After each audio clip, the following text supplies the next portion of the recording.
Hi everyone, welcome back to the channel. My name is Leanna and today I have a very quick, simple how to list on Poshmark tutorial. Let's get right to it. Alright, here we are. This is my Posh US account and we are going to make a listing. So we're going to go up here to sell on Poshmark and it will pop up a screen where your drafts are up at the top.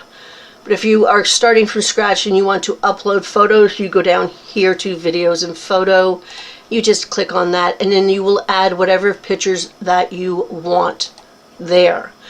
I am actually going to do this from a draft. I'm going to show you from a draft because I upload my photos. When I take the pictures with my phone, I upload them into the app and I create a draft.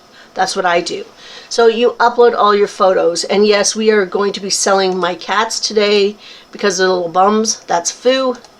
This is Finn. He is definitely a reseller cat in his IKEA bag. Anyway, you're going to add all your photos that you possibly can. You can add a video. You get, I think it's a 12-second, 15-second video. They do drive traffic to the listing, so I do recommend using them. You're also going to put the photos in order of how you want them. That's important. I think your photos should be telling a story. I usually end up down here with like the tags, the measurements, and I always end my listing with another cover shot picture because I think it's just nice to have it down there at the bottom. Next, you're going to go do your title. This is where you're going to share your brand, your size, color, any outstanding details like embroidery or studs. And this is where your keywords first come into play. So boho, festival, vintage, grandma core, collegiate, whatever word fits your item, this is where you're going to put it. You do only get 80 characters for your title, so use those characters wisely. I would not suggest using emojis or short forms like new with tags like NWT. I would make it as simple as possible, and I actually put the word new because I just think it speaks to buyers a lot more than short forms do.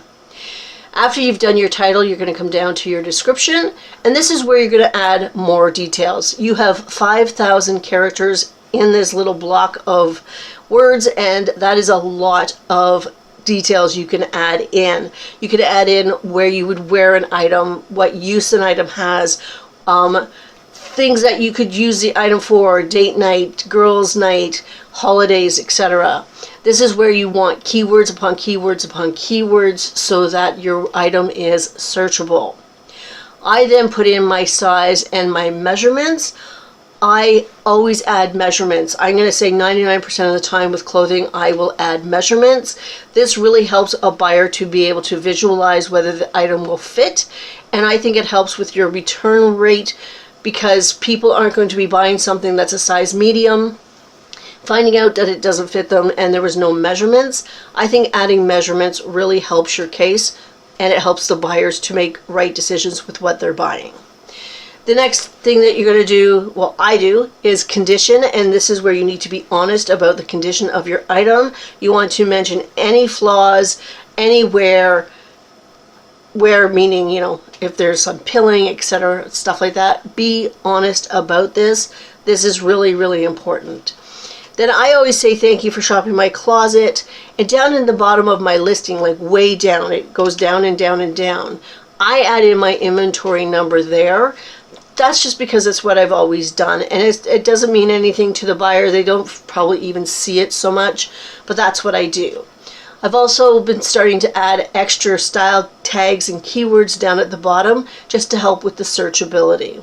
Put as much information as possible in here. Make sure that the information is the truth. Do not mistag your items. If I was selling a George t-shirt, I would not be putting it under Anthropologie or having Anthropologie or Aritzia anywhere in my listing. That is a mistag and it's not allowed, actually. It's very frowned upon. The next thing you're going to do is category. I just chose women's dresses just as a show to show you, because there is no cat section. So women's dresses, and then you're going to come over here to your subcategory, and I just picked maxi. If you do not have a subcategory that matches what you're selling, you can put none there and it's perfectly fine. You have the quantity of your items. If you're selling These are a pair of two, but I'm selling them together, so that's a single item. Then you're going to have your size. There's lots to choose from. Standard sizes, plus size, petite, junior, maternity, and custom sizes where you could just say whatever you want. And you can save it and push done, and it will show up in the size. Again, be honest with your sizes. Do not lie about them. If you do not have a tag that has a size and you have to guess, you can leave that blank. You could say unknown or no tags here using the custom button here, or you can guess as much as you possibly can.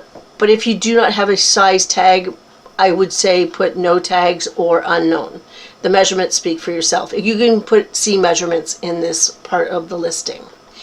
New with tags. Well, you can put yes if you have the tags from the retail store. That could be new with tags. Obviously, my cats do not have their tags, but that's okay. New with tags items are not boutique unless it was purchased from the brand or the distributor.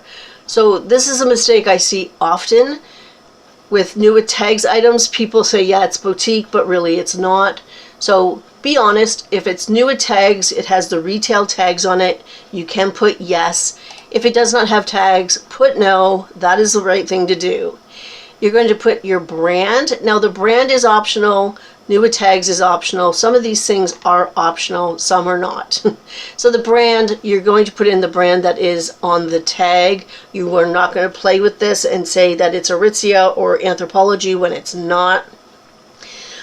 My cats do not have a brand, so I'm just going to say no brand, because there is a brand called Unknown, so you don't necessarily want to use that one. But that one you can actually leave blank as well, and it's not going to matter.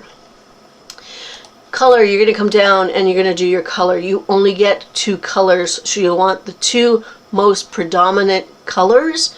And mine is easy right now because my cats are gray and black. But you want the 2 predominant colors here. If you cannot choose one of those colors and just leave it at that. Style tags are optional because it makes it easier for the buyers to see or search your listings. Make sure you put in whatever ones actually pertain to your item. I do recommend using the ones that Poshmark does provide. Those are the ones that they have searched for and sort of done the research on, and these are the ones that work really well. Then, now we're coming down to price. Now these are all required. Original price. If you do not know the original price, put 0. That will just help you because it's a required element. If you don't know the price, don't guess. This is something I use 0 a lot because I don't know the actual retail price. If you do know the retail price and you want to put it in, absolutely do that. I don't recommend putting in $9.99 or something to that extent. I think that sort of shows a false price, and I don't like that. But if you know what the price was, absolutely include it, because when you do the listing price, you could actually put, say, that $50, and it shows that they're getting a really good deal. In fact, Poshmark does recommend that you do that. I normally put 0, and then these suggested prices I don't go by anymore because honestly I don't think they're true. I think there's a lot that is missing from them, so I do my comp searches before and I come up with my listing price before I even start to list. Now you have a shipping discount or discounted shipping. It is optional. You can have no discount. You can have $5.99, $5.95, $4.99 or free. I don't put a shipping discount on my listings. I just don't feel that they work. And I mean, you can try them. Try a free shipping on some of your higher priced items. Why not? And see if they work for you. But this is optional, so you don't have to worry about it. The next and almost last is the availability. So you can have something marked for sale, not for sale, or you can have it to drop at a certain time and date. This is sort of a feature that came out quite a while ago now, and I don't know how many people use it. I don't use it personally. I just keep things in drafts and drop them when I want to. Your drop time must be within 7 days. So if you do use this feature, just remember that. So I'm just going to say mine is for sale. The additional details, these are private. The buyers never see these on your listing.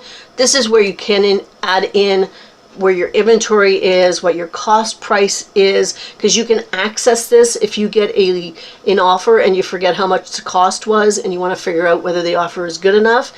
You can keep that there so that only you can see it, and then therefore you can make better decisions about offers.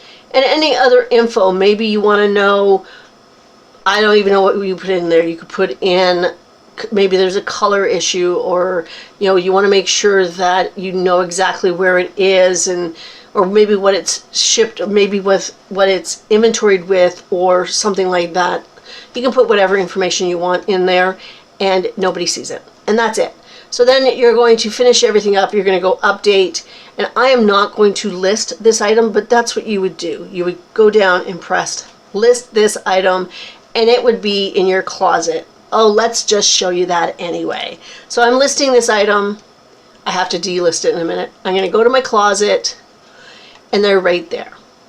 So right now I'm going to go in there and I'm going to get rid of it because I don't want to sell my cats. That's just silliness, right? So I'm just going to actually just delete that listing. And that's it. It's fairly simple and straightforward. If you have any questions, leave them down below in the comments, and I will do my best to answer them to the best of my ability. Everybody have a fantastic week. I'll see you next time. Bye.